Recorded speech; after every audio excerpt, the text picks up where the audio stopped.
안녕하십니까. 6월 30일 화요일 아침입니다.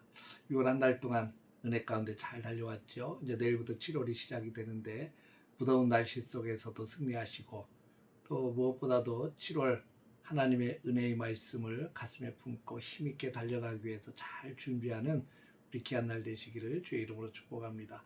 오늘은 사도행전 7장 44절에서 53절까지의 말씀을 통해서 하나님은 어디에 거하시는가 라고 하는 주제로 함께 말씀을 나누겠습니다. 먼저 성경을 보겠습니다. 광야에서 우리 조상들에게 증거의 장막이 있었으니 이것은 모세에게 말씀하신 이가 명하사 그가 본 그 양식대로 만들게 하신 것이라.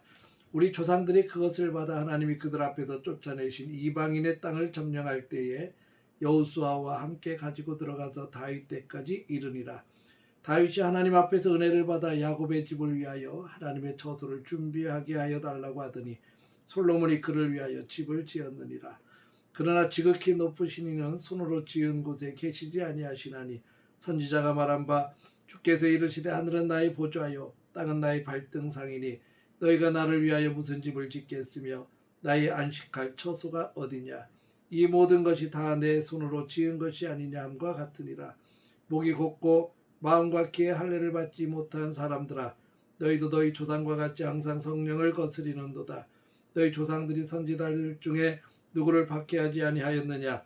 의인이 오시리라 예고한 자들을 그리들이 죽였고 이제 너희는 그 의인을 잡아준 자요 살인한 자가 되나니 너희는 천사가 전한 율법을 받고도 지키지 아니하였도다 하니라. 오늘 말씀은 스데반이 공회 앞에서 마지막으로 전한 설교의 절정 부분입니다. 스데반이 이스라엘의 역사를 쭉 돌아보면서 하나님께서 어떻게 백성들과 함께 하셨는지를 증거합니다. 그러나 동시에 하나님의 백성들이 얼마나 자주 하나님을 거역하고 거부했는지도 함께 지적하고 있습니다. 오늘 말씀을 통해서 하나님께서 원하시는 참된 신앙이 무엇인지를 함께 살펴보고 기도하려고 합니다. 스데반은 먼저 광야에서 이스라엘 백성들이 사용했던 증거의 장막을 이야기를 하고 있습니다. 44절입니다. 광야에서 우리 조상들에게 증거의 장막이 있었으니 하나님께서 모세에게 직접 보여주신 모양대로 장막을 만들게 하셨죠. 성막. 그 성막은 하나님의 임재를 상징하는 장소였습니다. 이후 여호수아 시대에는 약속의 땅으로 들어왔고 다윗이 하나님을 위해서 성전을 세우기를 원했습니다. 그러나 실제로 성전을 건축한 사람은 솔로몬이었습니다. 근데 스데반은 여기서 아주 중요한 사실을 말하고 있습니다. 48절입니다. 지극히 높으신 이는 손으로 지은 곳에 계시지 아니하시나니. 당시 유대인들은 성전을 매우 중요하게 여겼습니다. 성전이 곧 신앙의 중심이라고 생각한 거죠. 성전이 있으면 하나님도 그곳에 함께 하신다고 믿었습니다. 근데 스데반은 분명히 선언합니다. 하나님은 성전보다 크신 분이라고. 하나님은 건물 안에 갇혀 계시는 분이 아니십니다. 하나님은 온 우주의 창조주이심을 선포하고 있습니다.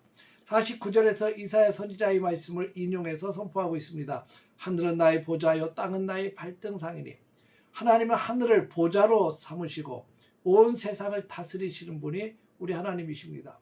우리는 때때로 예배당 안에만 하나님이 계신다고 착각할 때가 있습니다. 그러나 하나님은 교회 안에서도 역사하시지만 교회 안에서만 역사하시는 분은 아닙니다. 가정에서도 일터에서도 논밭에서도 우리의 삶의 현장 속에 하나님은 늘 함께 계시는 것입니다. 신앙은 장소의 문제가 아니라 하나님과의 관계의 문제입니다. 성전이 중요한 것이 아니라 성전의 주인이신 하나님과의 관계의 문제입니다. 그 성전의 주인이신 하나님을 만나는 것이 아주 중요한 이유입니다. 스데반은 이제 매우 강한 어조로 백성들을 책망하고 있는데 51절입니다. 목이 곧고 마음과 귀에 할례를 받지 못한 사람들아. 유대인들은 몸에 할례를 자랑했지요. 그러나 하나님이 원하시는 것은 육체의 할례가 아니라 마음의 할례였습니다. 목이 곧다는 것은 완고함을 의미합니다. 하나님의 말씀을 들어도 순종하지 않는 모습이지요. 권면을 받아도 돌이키지 않는 모습입니다. 하나님의 뜻보다 자신의 생각을 더 앞세우는 모습이 바로 목이 곧은 모습입니다. 스데반은 그들의 문제를 정확하게 지적하고 있습니다. 너희도 너희 조상과 같이 항상 성령을 거스르는도다. 이스라엘의 역사는 하나님을 거절한 역사였습니다. 모세를 거절했습니다. 그리고 선지자들도 거절하고 핍박했습니다. 그리고 마침내 이 땅의 구원자로 오신 예수님까지 십자가에 못 박으셨습니다. 겉으로는 종교적이었지만 마음은 하나님과 멀어져 있었습니다. 오늘 우리도 조심해야 될 줄로 믿습니다. 하나님께서는 우리의 외적인 모습보다 하나님 앞에 겸손히 순종하는 마음을 보십니다. 스데반은 마지막으로 이스라엘의 죄를 지적합니다. 52절입니다. 너희 조상들이 선지자들 중에 누구를 박해하지 아니하였느냐. 하나님은 시대마다 선지자들을 보내셨습니다. 회개하라고 선포하게 하셨습니다. 하나님께로 돌아오게 하라고 선지자들은 외쳤습니다. 메시아가 오실 것을 예언하게 하셨습니다. 그러나 백성들은 그들의 말을 듣지 않았습니다. 오히려 선지자들을 핍박하고 죽였습니다. 그리고 마침내 의로우신 분, 곧 예수 그리스도께서 오셨을 때에도 그분을 배반하고 예수님을 죽였습니다. 53절에 이렇게 말합니다. 천사가 전한 율법을 받고도 지키지 아니하였도다. 말씀을 아는 것과 말씀을 사는 대로, 말씀대로 사는 것은 전혀 다릅니다. 중요한 것은 말씀을 우리의 삶 속에서 어떻게 실천하는가입니다. 하나님은 지식을 자랑하는 사람보다 철저하게 말씀 앞에 순종하는 사람을 기뻐하십니다. 하나님의 말씀을 듣고 그대로 살아가는 사람, 이것이 하나님께서 찾으시는 참된 예배자입니다. 사랑하는 성도 여러분, 오늘 이 아침에 함께 묵상하며 하나님은 건물 안에만 계시는 분이 아니라 우리의 삶 가운데 함께 하시는 분임을 다시 한번 고백하십시다. 하나님의 형식적인 신앙보다 철저하게 순종하는 믿음을 원하십니다. 오늘 하루도 우리의 마음이 성령을 거스르는 완고한 마음이 아니라 말씀 앞에 겸손하게 순종하는 마음으로 달려갈 수 있기를 바랍니다. 날마다 말씀을 듣고 순종함으로 하나님께서 기뻐하시는 모습으로 살아가고 6월 한 달도 그런 은혜 속에 잘 달려왔는데 우리 또 다가오는 7월을 그렇게 준비했으면 좋겠습니다. 믿음으로 주님을 바라보고 말씀 안에서 철저하게 순종하며 달려가는 귀한 삶이 되게 하옵소서. 함께 기도하며 나아가는 저와 여러분들 되시기를 주의 이름으로 축복합니다. 기도하겠습니다.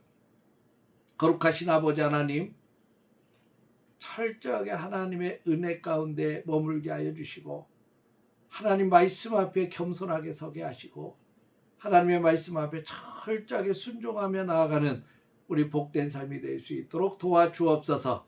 6월 한 달 동안도 지켜주셔서 감사합니다. 이제 내일부터 시작되는 7월도 무더위 속에서도 승리하게 하여 주시고 건강도 지켜주시고 하나님의 말씀이 더욱더 풍성해질 수 있도록 도와주옵소서. 예수님의 이름으로 기도했습니다. 아멘.